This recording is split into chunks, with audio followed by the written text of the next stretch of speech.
1절부터 12절 말씀까지 보겠습니다. 5장 1절부터 12절 말씀까지입니다.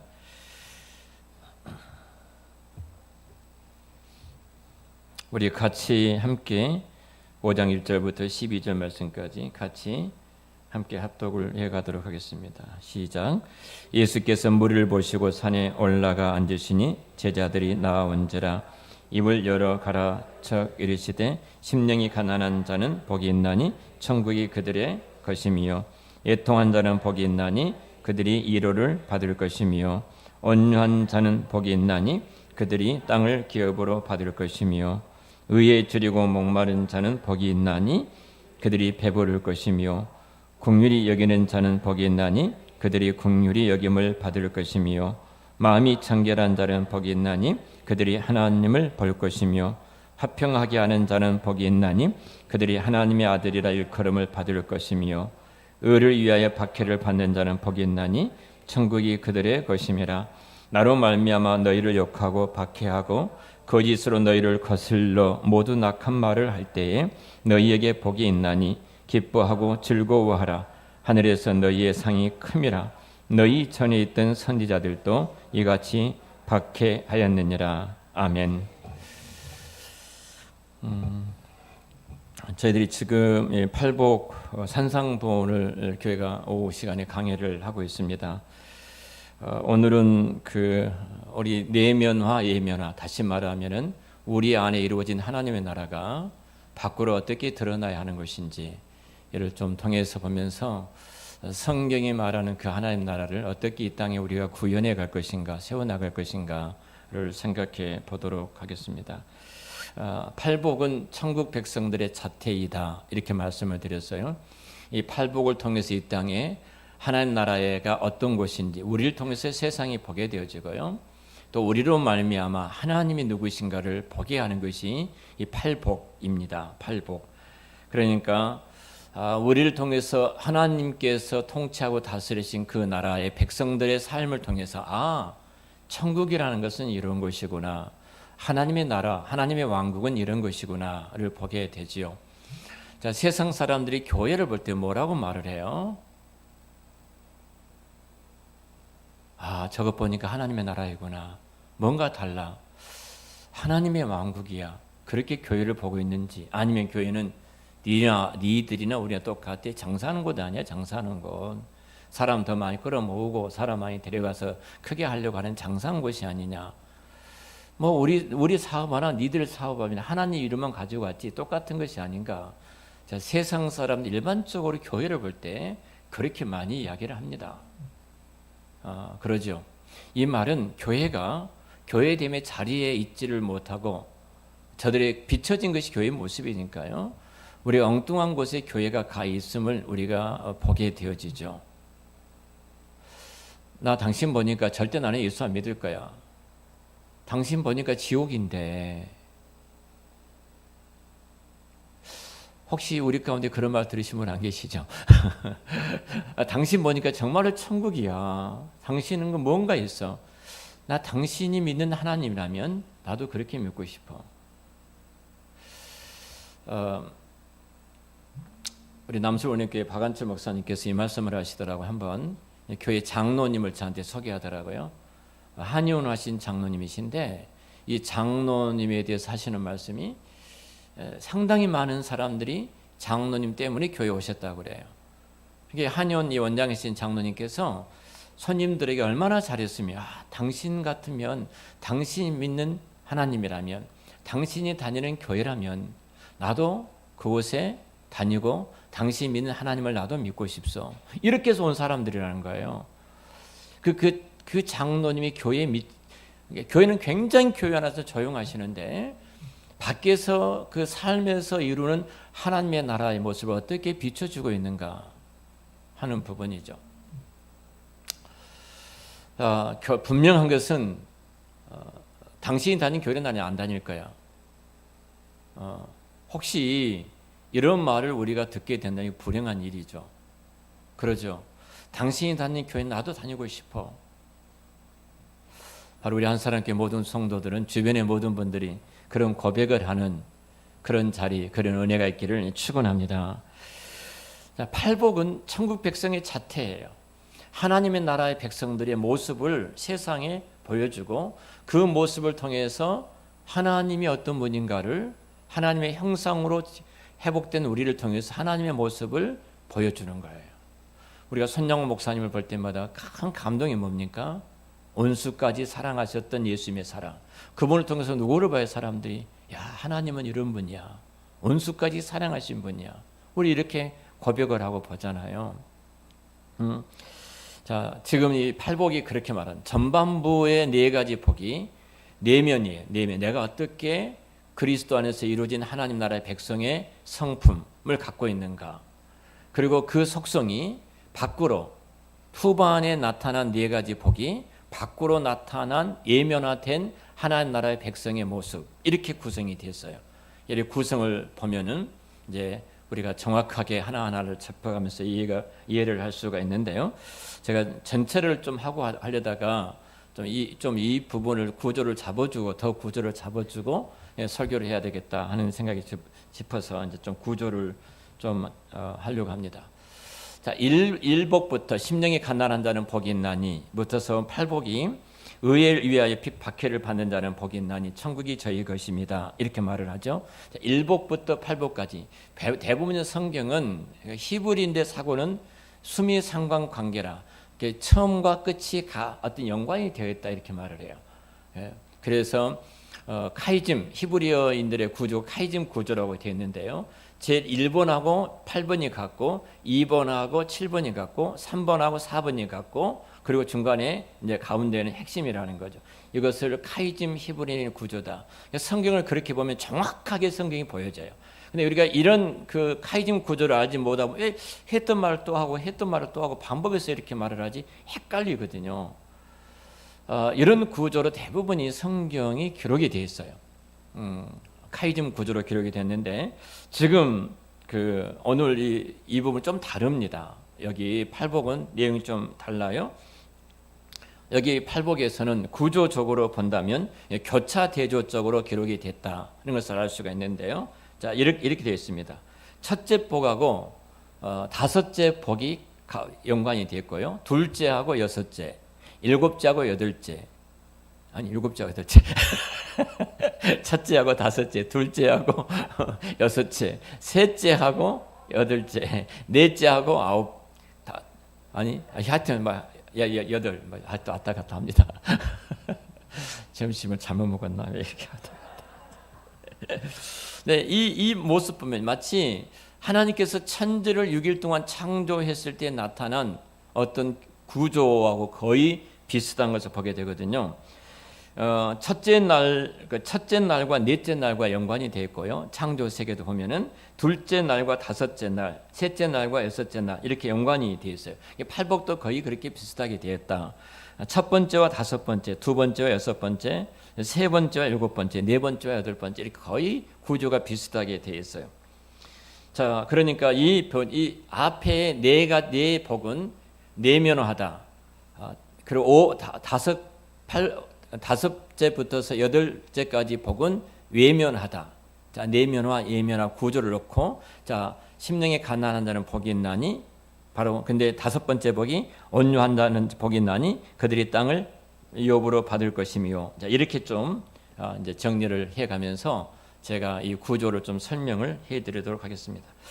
먼저 첫째 복과 다섯째 복입니다. 심령이 여기는 자는 복이 있나니 이렇게 말씀을 하죠. 가난한 복이 있나니 천국이 저희 것이며 이렇게 말씀을 합니다. 사실 이런 면에 본다면 다섯 번째 복이 궁일이 여긴 자는 복이 있나니 이렇게 나오죠. 얼핏 보면은 별로 연관이 없는 것처럼 여겨져요. 대부분 그래서 이 교차 대조법에 대해서 사람들이 이렇게 인식을 못할 수가 있어요. 얼핏 보면 그런데 좀 더 우리가 이렇게 집중하면서 이 말씀에 대해서 묵상하고 들어가게 보면은 분명히 연관이 되어 있는 것을 보게 되어진대요. 자, 심령이 가난한 자는 천국 백성으로서 자태인데요. 내면의 상태입니다. 가난한 자 있잖아요. 정말로 희망이 없다, 소망이 없다. 예수 그리스도가 아니면 나는 희망이 없는 자다.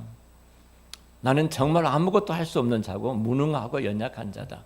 주님의 그 긍휼하심과 그 자비가 없으면은 나는 아무것도 이룰 수가 없는 자다. 가난하여 하나님밖에 소망이 없어요. 내가 가난하여 하나님밖에 희망이 없습니다. 자, 정말로 하나님밖에 의지할 것이 없는 사람이에요. 자, 의지할 것 없는 사람이 그러면 나는 의지한다로 끝나버린 것이 아니라 그 사람의 삶의 자태가, 이 자태가 어떻게 예면적으로 나타나느냐는 거예요. 자, 대부분의 교회는 우리 안에 내면의 변화만 이야기를 하거든요. 이게 우리가 많은 욕을 먹는 것입니다. 분명히 내면의 변화는 외적으로 나타날 수밖에 없죠. 밖으로 예면으로 드러날 수밖에 없는 거예요. 심령이 정말로 내가 가난해서 하나님밖에 의지할 것이 없습니다. 하나님만이 나의 소망이고 하나님밖에 의지할 것이 없습니다. 자, 이 사람은 바로 어떤 자로 나타날까요? 하나님이 나를 긍휼히 여겨주시지 않고 하나님 나를 불쌍히 여겨주지 아니하면은 내가 이렇게 가난한 데는 희망이 없습니다. 이 사람은 어떻게 나타나겠어요? 당연히 다른 사람에게도 긍휼과 다른 사람에도 불쌍히 여기는 마음을 가질 수밖에 없는 것입니다. 예면하러 나타날 수밖에 없어요. 밖으로 드러날 수밖에 없어요. 사람 됨이 아니에요. 세상 사람, 저 사람 괜찮네가 아니에요. 분명히 내면에 변화된 사람은 예면적으로 달라질 수밖에 없다. 여호와만을 의지하는 심령이 가난한 이 사람이란 것은 다른 사람을 불쌍히 여길 수밖에 없어요. 긍휼히 여길 수밖에 없어요. 자, 이 부분이 구약이 이미 기록이 되어 있습니다. 그래서 구약의 말씀을 예수님이 팔복선상에서 하나님 나라의 백성의 자태를 말씀하고 있는데요. 잠언 14장 21절 말씀인데요. 자, 잠언 14장 21절 말씀 우리 잠깐 같이 보도록 하겠습니다. 14장 21절입니다. 자, 우리 같이 읽죠. 이웃을 없인 여기는 자는 죄를 범하는 자요, 빈곤한 자를 불쌍히 여기는 자는 복이 있는 자다. 자, 그 이웃을 없인 여기는 자는 죄를 범하는 자요, 빈곤한 자를 불쌍히 여기는 자는 복이 있는 자다. 이렇게 말씀을 하죠. 그러니까 자, 예수님께서 구약에 이미 하나님의 말씀으로 정립되어진 것들을 천국 백성으로서의 하나님의 예수님을 왕으로 모신 그 왕국 백성으로서의 삶이 어떤 것인가, 이 부분을 말씀을 하고 계십니다. 자, 그 이웃을 없인 여기는 자는 죄를 범한 자, 빈곤한 자를 불쌍히 여긴 자는 복이 있다. 자, 팔복의 공통선언이 복이 있다라고 그랬죠. 제가요, 모두가 복이 있다, 복이 있다, 복이 있다 이렇게 출발을 하거든요. 이러저러한 자가 복이 있다. 계속 그렇게 말씀하는데요. 그런데 어떤 사람이 복이 있는가? 이거예요. 가난한 자를 불쌍히 여긴 사람, 빈곤한 자를 불쌍히 여기는 사람. 내가 하나님 앞에 그 가난함 때문에, 빈곤함 때문에 하나님의 은혜를 입었던 것처럼 바로 내가 세상에 그 불쌍하고 가난한 자들을 긍휼히 여기는 이 사람이 바로 복이 있다는 겁니다. 첫째 복과 바로 이 다섯째 복이 이 결합이 되어 있는 것입니다. 어떤 면에서 보면 우리가 여러 가지 이제 갈등을 할 수가 있겠습니다만, 심령이 가난한, 그래서 하나님의 긍휼과 그 은혜를 입었던 우리들이라면 세상의 모든 영혼들을 바라볼 때 우리가 그렇게 볼 수밖에 없습니다. 주변에 가난한 사람들, 주변에 불쌍히 여길 사람 너무나 많이 있습니다. 근데 우리가 그들에게 마음의 문을 닫고 있다면 내가 하나님의 은혜를 입은 자로서 결코 그럴 수가 없다는 거죠. 그들을 향해서 우리가 마음을 열어야 되고 우리의 생각을 열어야 되고 우리의 손을 내밀어야 된다는 사실입니다. 불쌍히 여기는 사람은 그 마음을 갖고 있는 사람, 이기심이라는 것이 우리 안에 들어와서 둥지를 틀 수가 없어요. 성령이 그렇게 우리를 내버려 두지를 않습니다. 반드시 우리는 그런 자리까지 갈 수밖에 없다는 거고요. 또 우리 또 뭐 다 할 수가 없는데요. 온유한 자는 복이 있나니 그들이 땅을 기업으로 받을 것이요. 셋째 복이죠. 그 다음에 보겠습니다.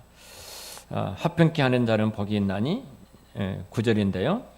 그들이 하나님의 아들이라 일컬음을 받을 것이며, 자, 온유한 자와 화평케 하는 자를 셋째 복과 일곱째 복을 좀 생각해 보도록 하죠. 먼저 그 셋째 복이 온유한 자 복이, 일곱째 복이 화평케 하는 자의 복인데요. 자, 이 말씀에 대한 좀 정의를 좀 하게 한다면은, 사실은 온유한 자는 내가 예수 그리스도 때문에 핍박을 받는데도 불구하고 한가지 않는 내면에 강한 사람을 말을 해요. 내가 핍박과 박해를 받아요. 내가 오른밤을 누가 칩니다. 그래서 그럼에도 불구하고 내가 한가하지를 않습니다. 내 겉옷을 요구합니다. 내가 그래도 한가하지 않습니다. 자, 여기에 온유한 사람이 갖고 있는 그 인내, 이 고통을 당하고 힘듦을 내가 당함에도 불구하고 인내하는 이 사람은 복수하려고 달려들지 않는 사람이에요. 이 온유한 사람의 특징인데요. 그러니까 그들은 궁극적으로 사실 어떻게 보면은 사람에 대해서 신원하고 사람을 구원하는 이 모든 것은 하나님으로부터 온다는 사실을 알고 있기 때문에 내가 어떻게 해서 무엇을 만들어내 보겠다. 그런 인간의 야욕, 인간의 잘못하면 내 앞에서 내가 분노하고 화를 내고 내가 뭔가를 좀 싸워서 그것을 쟁취하겠다. 그런 자리가 결코 아니라는 겁니다. 온유한 자는 외적으로 굉장히 심각한 압박이 내게 찾아옵니다. 그때 하나님의 백성이라는 신분 때문에 그 고통이 찾아오지만 그는 인내하면서 그 고통과 아픔을 고수를 합니다. 우리 이영락 원사님께서 우리 교회인들을 참 웃게 해주셨어요. 웃게 해주셔서 얼마나 감사한지. 웃는 우리들은 참 행복하지만 그분은 또 얼마나 고생했을까. 본인은 실수했지만 하나님을 실수하지 아니하신다. 제가 그 말을 했는데요. 지난 주일날 처음으로 이렇게 아파서 교회를 못 오셨습니다. 코로나19로 이제 백신을 맞으셨어요. 너무너무 아프신 거예요. 근데 내가 지금까지 백신 맞은 사람 가운데 그렇게 아픈 사람을 보지를 못했거든요. 그래서 제가 이제 끝나고 백신을 맞고 너무 힘들다고 해서 오후에 전화를 하면서 권사님, 그러니까 타이레놀 2알을 드십시오. 많이 힘드시면 괜찮습니다. 그랬어요. 그랬더니 2알씩 먹고 있다는 거예요. 할 말이 없더라고요. 또 뭐라고. 그런데 나중에 연락이 왔습니다. 타이레놀을 먹은 줄 알았더니 소화제를 먹고 있었습니다. 이분이 간호조무사가 아니면 또 이해를 해요.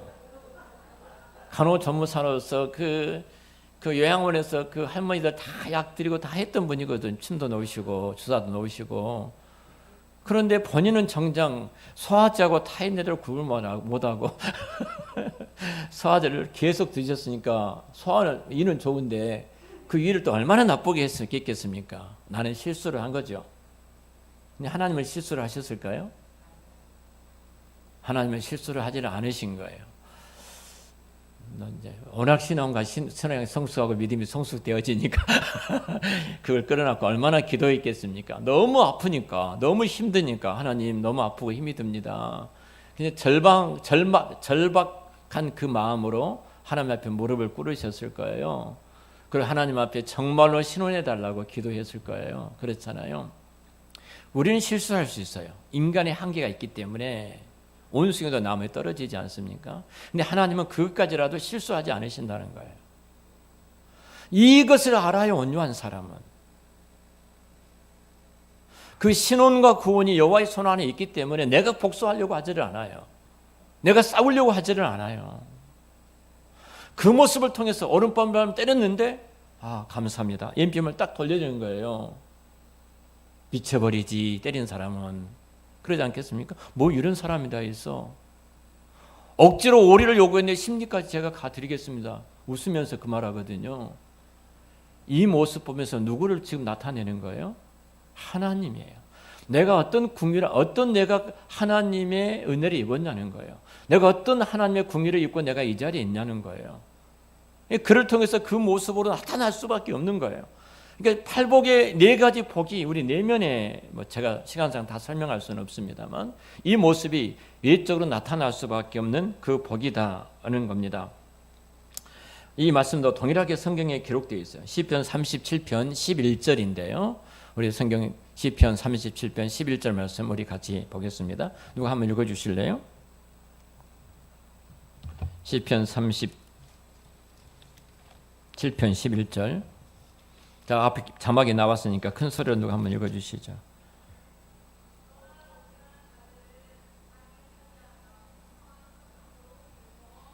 자, 여기 온유한 자가 지금 정확하게 예수님이 팔복에 말한 것은 딱 예수님이 그냥 말씀하신 거예요. 구약에 이미 다 기록된 말씀들을 그대로 말씀하고 계신 거예요.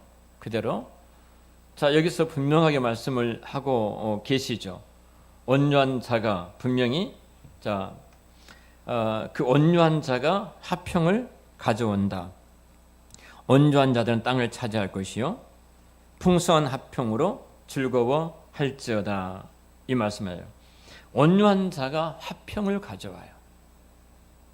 내면이 온유한 사람이 가는 곳마다 어떤 일이 이루어진다는 거예요? 예면적으로 화평의 평화가 이루어지는 복이라는 겁니다. 사실 내가 핍박을 받고 압제를 받습니다. 바보 같은 소리를 들을 수도 있습니다. 그런데도 불구하고 내가 신원하시고 구원하신 분이 여호와의 손에 달려 있음을 알고 내가 한가하지 않고 우리 고 박윤서 목사님께서 늘 말씀하셨던 것처럼 침묵정진하는 겁니다. 침묵정진해요. 여러분, 하나님의 영광 위에서 사는 사람들은요, 특징이 하나 있습니다. 하나님의 영광 위에서 사는 사람은요, 두려운 마음을 갖고 있어요. 하나님에 대한 하나님에 대한 그 마음이 우리 안에 채워진 거예요. 근데 하나님에 대해 영광이 아니고 기준이 하나님의 영광, 하나님이 아니고 내가 기준이 되어지면요, 사람은 기도도 하지 않고 말만 합니다. 말만. 근데 하나님의 영광 앞에 내가 지금 서 있다는 사실을 아는 사람은 기도하게 되어지고요, 그 사람은 하나님을 두려워해요. 사실 마치 이 모습은 거대한 풍랑이 이는 바다 한가운데 고군분투하고 있음에도 불구하고 고요하고 잔잔한 것처럼 바로 요동하지 않고 평화를 이루은 것처럼, 우리 그런 예를 많이 들으셨잖아요. 거대한 풍랑이 이는데 모든 사람들이 두려워서 벌벌 떨고 있는데 어떤 어린 아이는 계속 그냥 아주 해피하게 뛰어놀고 막 웃고 다니니까 사람들이 모르죠. 너는 무섭지도 않느냐. 그러니까 이 아이가 하는 말이 있죠. 지금은 선장이 아버지입니다. 내 아버지인데 내가 아들이 이곳에 탔는데 책임을 진다는 거죠. 책임을. 하나님 우리 아버지셔요. 우리는 그분을 위해서 부름받은 하나님의 백성된 우리들이에요. 분명히 화평을 이루는 복된 자리까지 우리가 걸어가게 되어집니다. 바로 여러분들이 가는 곳에 그 복이 있기를 축원합니다. 성경 하나 찾아보고 오늘 말씀 전체를 좀 정리하고 또 다음 시간에 이어서 계속해 가도록 하겠습니다. 우리 고린도전서, 제가 전에 강의했던 말씀인데 6장 15절부터 20절 말씀까지 보겠습니다.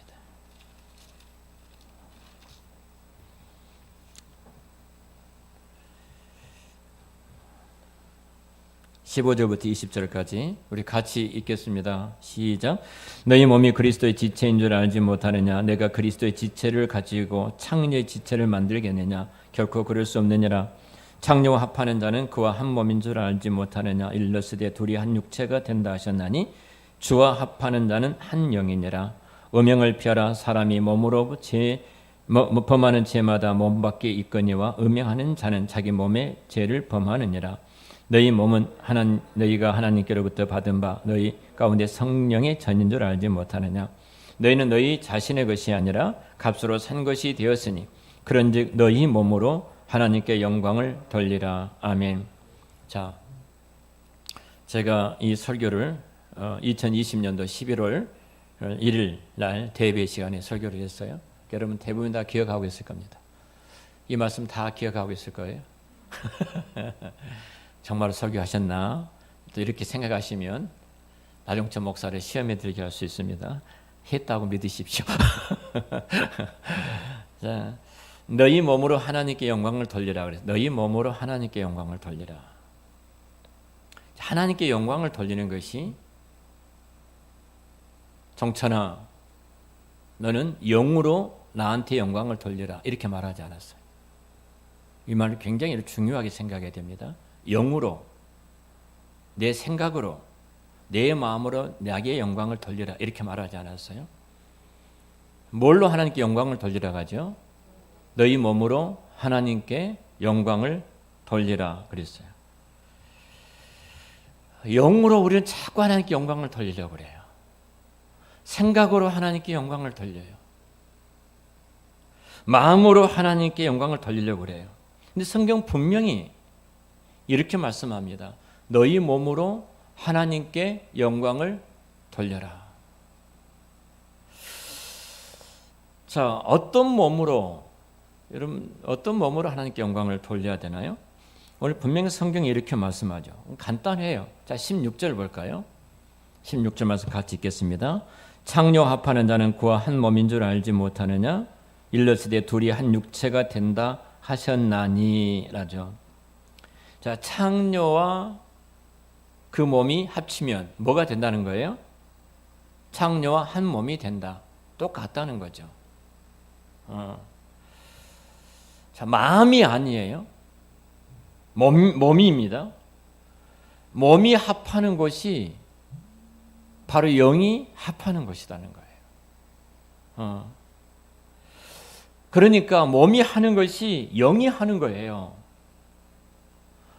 분리된 것이 아니라 이 말입니다.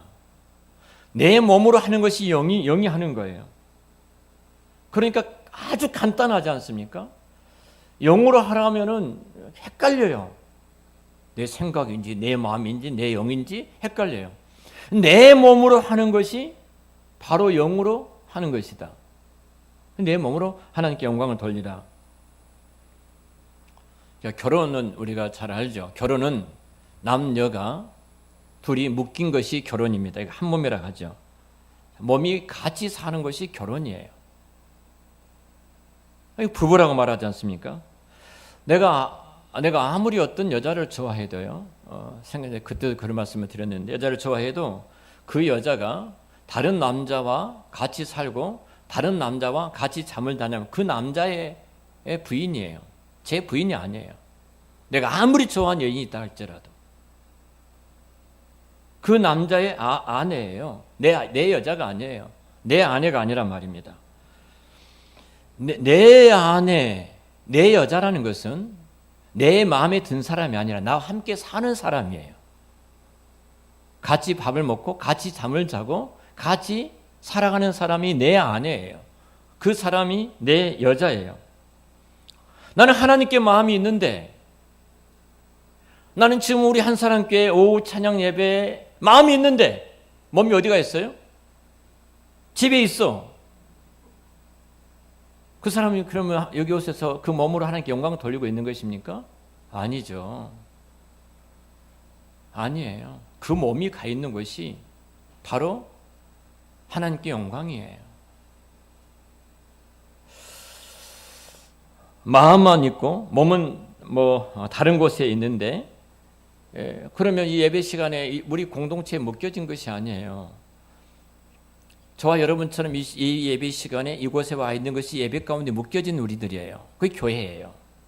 교회예요. 나는 목사님 그 시간에 저도 마음이 가 있으면 꼭 이러거든요. 저도 마음으로 믿어.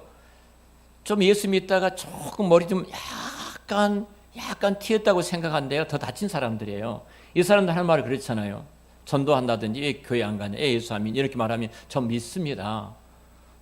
저 마음으로 다 믿습니다. 웃기고 자빠졌네.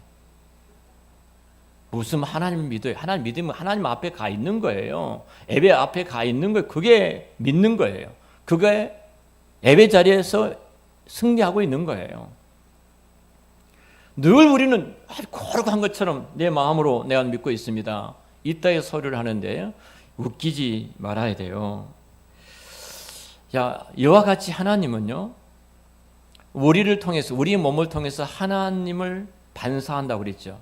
우리를 통해서 하나님의 형상대로 지음받은 우리를 통해서 피조세계에 하나님이 누구신가를 나타내는 거예요.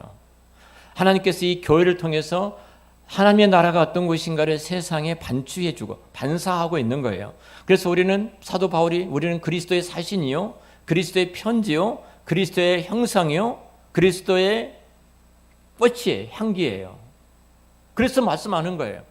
우리가 편지라니까요. 나를 통해서 세상 사람 누구를 보는 거예요? 이 편지를 통해서 이거 예수님이 누구이구나 이걸 보고 있는 거예요. 그 향기를 맡으면서 하나님이 어떤 분이시구나 그걸 보고 영으로 계신 그 삼위 하나님을 보고 있는 거예요. 그 내 몸은 엉뚱한 데에 가 있고 하나님이 안 보인다고 하나님 보여달라고 한다면 그것이 얼마나 어리석은 자의 모습입니까? 우리 몸이 분명히 하나님의 성전으로 하나님께 영광을 돌리는 우리가 좀 이렇게 설명해 보죠. 예. 자, 한번 보죠. 나는 하나님께 이제 마음이 있습니다. 하나님께 마음이 있는데 내 몸이 지금 다른 곳에 가 있습니다. 하나님 이곳에 계시는데 그럼 하나님과 묶인 것이 아니죠.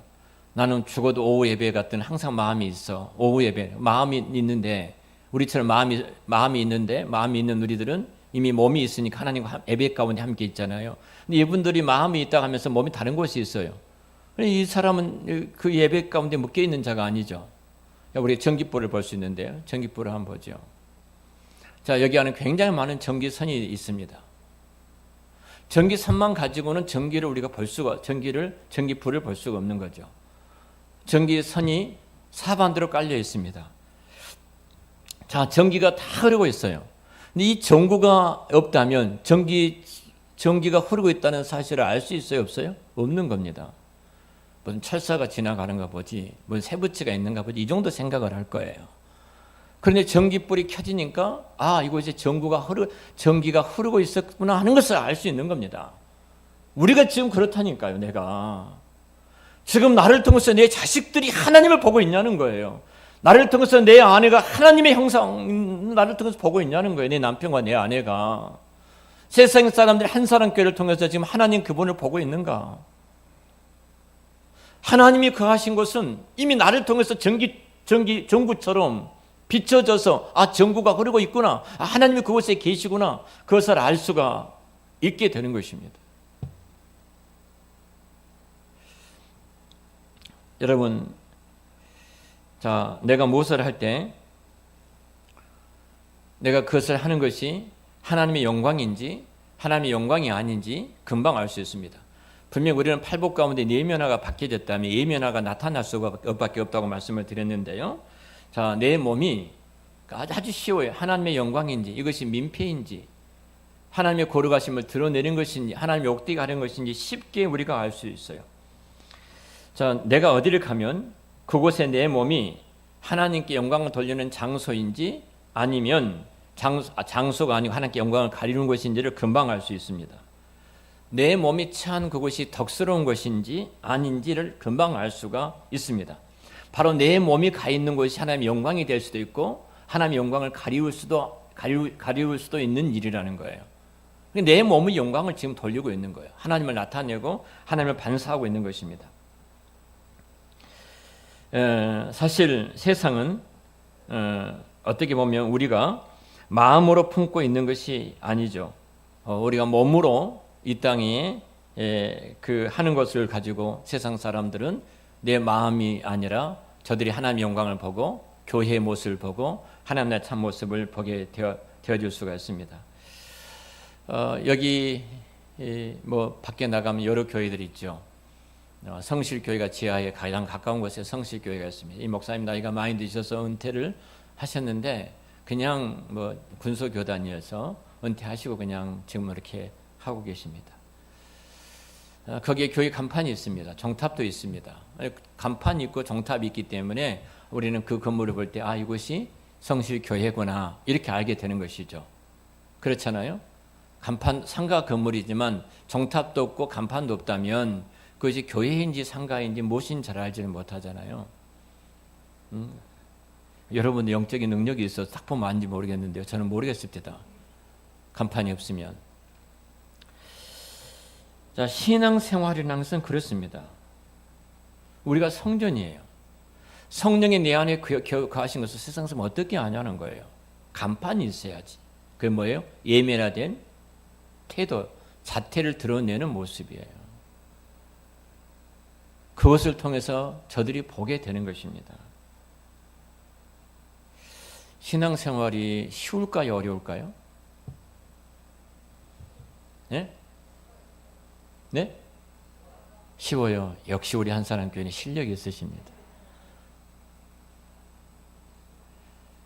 신앙생활이 다들 어렵다고 말을 하죠. 너무 어렵다 이 말을 해요. 너무 어렵다 이 말을 하는데 신앙생활은 참 쉽습니다. 참 쉬워요. 간단해요. 오늘 날씨가 얼마나 좋습니까? 어제 얼마나 밖으로 사람들이 많이 나가든지 진짜 많이 나가더라고요. 그리고 최 전사님이 어제 집에 가시다가 졸다가 앞차를 쾅 받았어요. 그냥 쭉 빠지면 안 좋을 텐데 가다 멈추다 그냥 계속 가다 멈추다 가다 좋은 거예요. 그래서 앞차를 쾅 받았어요. 참 많이 나갑니다. 어제 정말로 많이 나가더라고요. 사람들이요. 우리 어제 돌아올 때 양평에서 수련을 우리 어제 총 8명이 했는데요. 숫자로 하면은 우리 백신 맞은 사람 3사람, 그런 안 맞은 사람 4사람, 한 사람 빨리 갔으니까 우리는 잘 지켰어요. 잘 지키고 했으면 욕하지 마십시오. 자, 저쪽에서 이렇게 차가 나오는데 정말로 차가 많이 막히더라고요. 차가 많이 막혀요. 근데 저들이 아무리 막히고 밖에 나갔다 오늘 줄 11시에 우리 한사람교회 어떤 형제가 딱 이 자리에 나와서 앉아 있으면 그는 무슨 말이 있으면 이 예배에 그는 성공하는 사람이죠.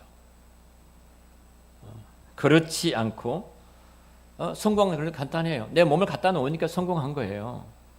그렇지 않고 내 몸을 이 예배 시간에 다른 곳에 갖다 놓으면 이미 그는 예배에 실패한 것이죠. 그러지 않습니까? 신앙의 싸움이라는 것은 간단해요. 대단하게 어떤 많은 것을 하는 것이 아니라 내 몸이 지금 어디에 가 있는 이게 신앙의 싸움이라니까요. 그럼 너무나 쉬운 거예요. 기도할 때 기도한 자리에 가 있으면 내가 성공한 거예요. 예배할 때 예배 자리에 가 있으면 내가 성공한 거예요. 그 몸으로 하나님께 영광을 돌리고 있는 거예요. 어떤 형제가 굉장히 힘들고 어려운데 주께서 내 마음속에 감동을 주셨어요. 그래서 내 주머니를 열고 그 형제에게 손을 펴면 이미 그는 주님의 마음을 갖고 폈으니까 이미 성공한 거예요. 마음만 있어. 근데 주머니를 안 열어. 마음만 있어. 손을 안 펴. 그리고 형제를 사랑해라. 야고보서도 얼마나 무섭게 이야기합니까? 더웁게 하라, 따뜻하게 하라, 배부르게 장난치지 말아라. 그 형제를 사랑한다고 그 말을 하는데 그 형제를 내 내면이 바뀌어지면 반드시 뭐라는 거예요? 밖으로 나타날 수밖에 없다. 그래서 행함이 없는 신앙은 죽은 신앙이라고 말을 하잖아요. 신앙생활은 단순하고 쉬워요. 내 몸이 가 있는 그곳이 바로 신앙이에요. 그것이 믿음이에요.